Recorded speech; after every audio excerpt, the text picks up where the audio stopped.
Since I made this little tool here, it's become one of my most favorite here in the shop. I call this the sawed-off swivel 1/4-inch drive ratchet wrench.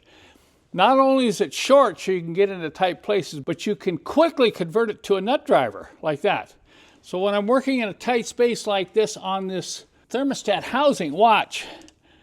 You know, trying to get a big ratchet down here and turning it and turning it. Okay, we break it loose. And once it's broken loose, because it's so short, I can roll it in behind the fan here. Okay, now we turned it into a nut driver.